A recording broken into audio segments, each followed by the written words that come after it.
Welcome back to the Malted Man Cave. Tonight, I'm going to be doing the first blended whiskey that we have done on the channel. And what a blended whiskey it is. Stay tuned.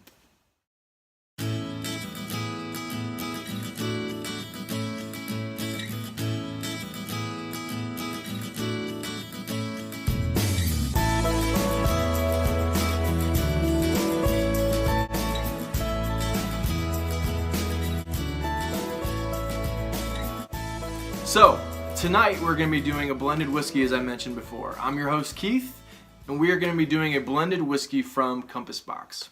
Compass Box, as most of you know, is just an amazing company, independent company who are just known for doing amazing blended whiskeys the right way.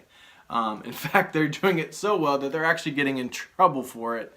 They're kind of ruffling some feathers and doing some things that us whiskey geeks want them to do, but some of the old guard and the Scotch Whisky Association are not happy about it. And they're getting in trouble because they literally are giving us too much information. They literally are giving us too much information. Oh my gosh. So I would encourage all of you guys, on their website, they have a transparency campaign. And I would encourage you all to go look into it. If you agree with it, sign it, support them so we can get some of these archaic, rigid, ridiculous laws overturned.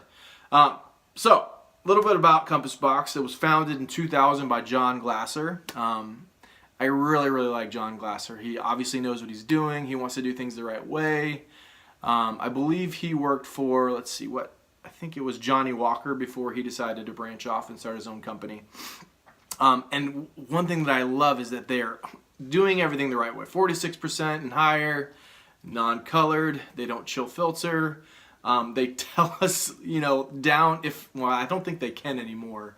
I think that you have to contact them now. That was part of the lawsuit, is that they have to kind of be vague about it. But if we email them, they are more than happy to tell us literally every single type of whiskey, the barrels that's in it, what distilleries it's from. It's just amazing stuff. And that is one of my biggest frustrations, and I get it. It's part of the amazing mystery of whiskey is not kind of knowing what's in there, and there's like secrets, but at the same time, especially for us who do the review business, we want to be knowledgeable. We want to tell you, what to go spend your money on, and it has this, and it doesn't have that, and it's really good. And it just kind of makes it hard that there's so many secrets in the Scotch industry. So I applaud him. I want to support everything that Compass Box does, and it doesn't hurt that they have some pretty amazing whiskey. So one thing that they do, on top of just saying, the types of the ratios of the different distilleries that they use in their different blends, they are great with provenance, saying what kind of warehouses, kind of barley, just everything that us whiskey geeks love. So definitely support Compass Box. That is the end of my rant.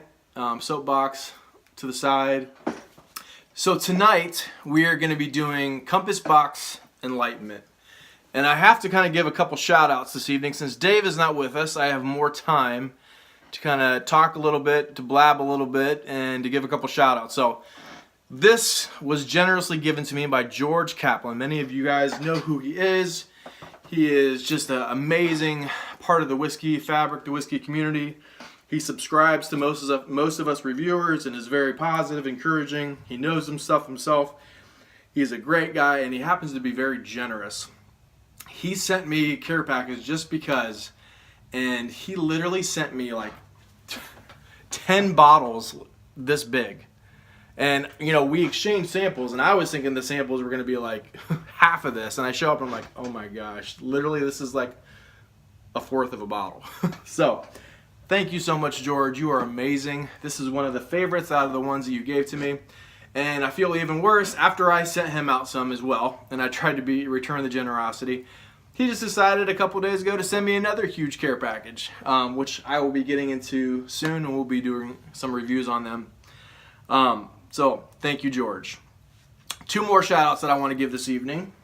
The first is to the Whiskey Scout. If you guys have not subscribed to the Whiskey Scout, go find his channel. He's an awesome guy. He really knows a lot about whiskey, and I think he needs to have more subscribers because he does a great job. He just has this awesome, down to earth, really calm, just matter of fact information, tells you the notes, and he does a magnificent job. And we had exchanged samples as well, and just something nice that he did, just for no reason, he gave me a Whiskey Scout Glencairn glass. So thank you, Robert from the Whiskey Scout. I appreciate it. I'm going to be drinking out of your Glencairn that you graciously gifted me this evening. Last one, I swear I'll shut up. Santa Cruzin. He is my first Patreon, and actually there's a funny story that goes along with it. So, you know, he had subscribed to the channel and he comments a lot, and we kind of developed a friendship. And he was going to arrange some whiskey to come to me, and he told me this story because I don't think he knew that it was, if you send it on your own through the mail, it's illegal. And he told me a story about how he went to FedEx with this big old, and he was going to send me entirely too much because he is a generous man just like George is, of like 6 things of whiskey. I think he had like wine bottles in there for our wives. And he comes in like sloshing with this huge thing, and the guy at the FedEx was like, "That's not alcohol, is it?" And he's like, "Hell yeah, it is." And he's like, because that would be illegal, sir. And he's like, "Oh, dang it." So he had to turn back around.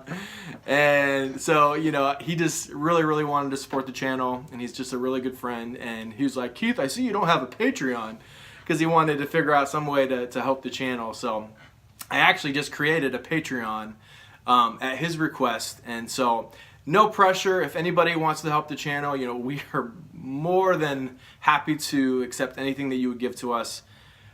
Scotch and just whiskey in general ain't cheap. So any help that we can get, you know, we don't make any money from YouTube or anything yet. It's not even close. So all this is coming out of our pocket, and my wife is cutting down on the purchase a little bit. So anything helps. If you don't have the money, don't feel any, you know, any pressure. We do this, and I do this because I love it, and I love whiskey, and I love the whiskey community. But if you have some extra change around and you like the channel and you would like to see us keep going and being strong, feel free, and we would love for you guys to sign up for Patreon and pledge us 50 cents, 25 cents a review, $10 a review. We'll take whatever you get. So no pressure, but if that is something that I just opened up on my YouTube channel, up top there's a couple icons on the right. You can click on it, and if you're interested in giving, that'd be great. So anyways, Santa Cruzin, you know, gave me way too much money per review. I won't say how much, but I wanted to mention him just because he has just been really encouraging to me in just supporting the channel. So thank you, Santa. You're an amazing guy. So I have blabbed on entirely too much this evening. So without further ado, let's get into this whiskey. So Compass Box Enlightenment comes in at 46% ABV. It is not colored, and it is not chill filtered. So kudos, John Glasser, to you. So speaking of that transparency movement that I was blabbering on about earlier, if you go on their website, you can see exactly what goes into this amazing blend. And I believe it is 48.2% is from first fill bourbon barrels that had and contained Clynelish. I know the last part is leash and not Clynelish. It's Clynelish. I like Clynelish. Wow, I'm getting it confused now that I'm saying it. Say that 100 times. Clynelish, I think, is the proper pronunciation. I like to say Clynelish, but Clynelish. So it's 48.2%. The 36.7% is first fill bourbon from Glen Tucker's. 10.8% is first fill bourbon from Ball Blair. And lastly, 4.3% is refill bourbon and reconstructed American oak cask from Mortlock. So much information. It's like a whiskey geek's paradise. So without further ado, and I swear this is truly the last time, let's get into some whiskey. Oh my gosh. This reminds me a lot of the Balvenie 12 single barrel. With it just kind of got this amazing, just bourbony, sour, fruity orchard fruit notes.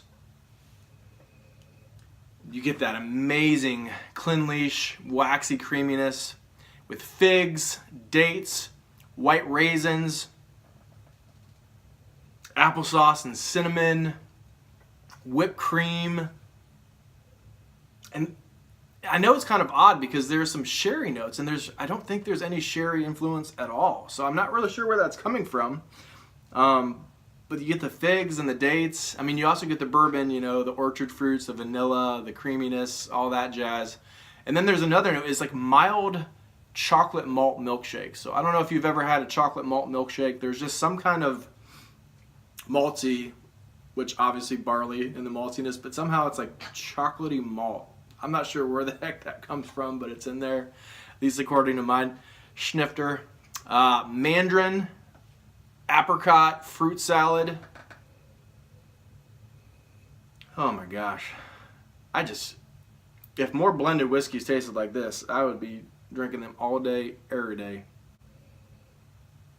Oh my goodness. So, wanted to touch a little bit about flavor.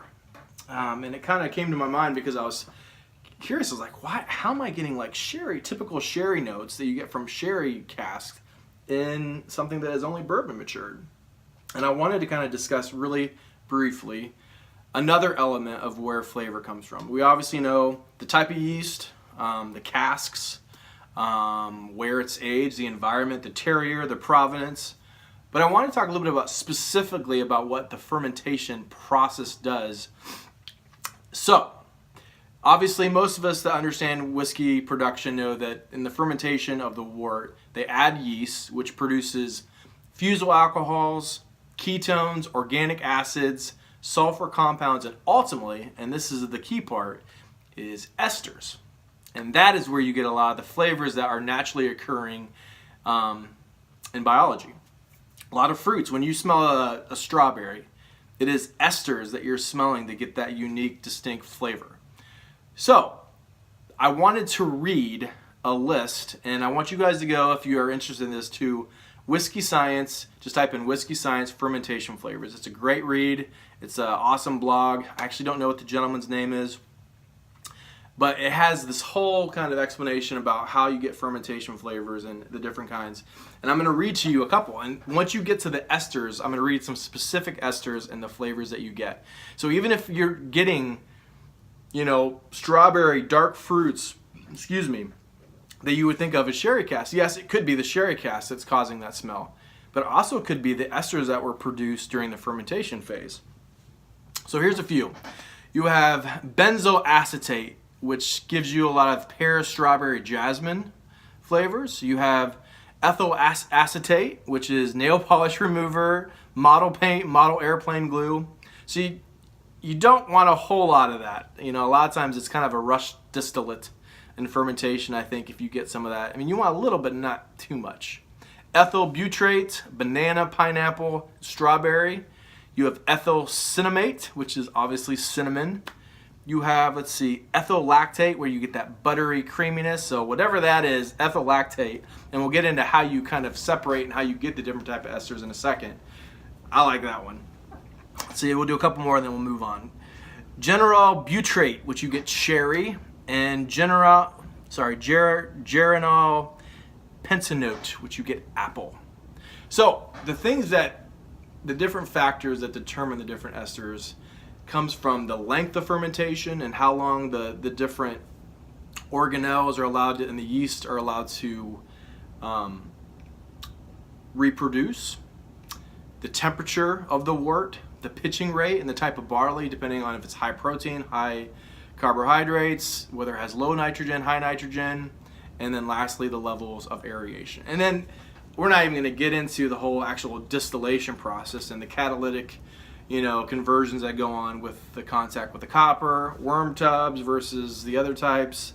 We're not going to get into that. But I just wanted to kind of say that I think even a lot of whiskey geeks maybe haven't really followed up and read that much about this. We obviously know the different type of yeast and then the casks and those flavors and the air environment, the terroir, but I just was so amazed as I was reading. I was like, what? That is crazy. So I wanted to share that information to you guys because I thought it was absolutely just fascinating. So go check it out. Whiskey Science Fermentation Flavors. Just type it into Google.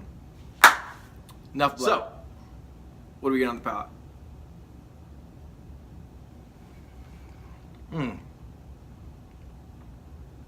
I get just warm, amazing apple pie and whipped cream notes. Something about this reminds me a lot of the Ball Blair 99. And we know from what I said earlier, there is some Ball Blair in there. So just definitely has this whipped apple pie and whipped cream notes that I just love. And then on top of that, it's like it's wrapped, that note is wrapped in this waxy goodness that you get from the Clinleash. So amazing, amazing notes on the palate.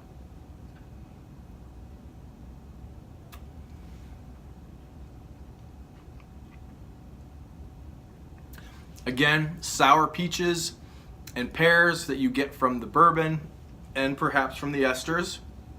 Sour peaches and pears, almost like it's, you know, in sugary syrup, that if you're just opening up a tin can of, you know, canned fruit and sugary syrup goodness.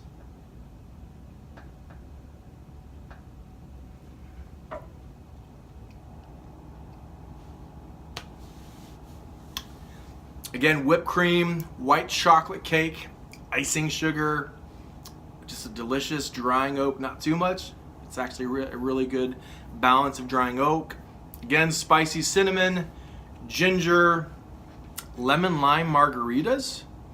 And it's, you know, a lot of times you get salt on the rim. It's not real strong saltiness at all. You know, it's not like Talisker, it's not like a lot of Islays or coastal distilleries that you get that heavy, briny, salty notes, but it's just really faint, almost like you're drinking a lemon lime margarita with just like the slightest bit of salt on the rim. And last but not least, I get an amazing note of Dole pineapple juice. Amazing dram for a blended whiskey. Amazing. And then lastly on the finish,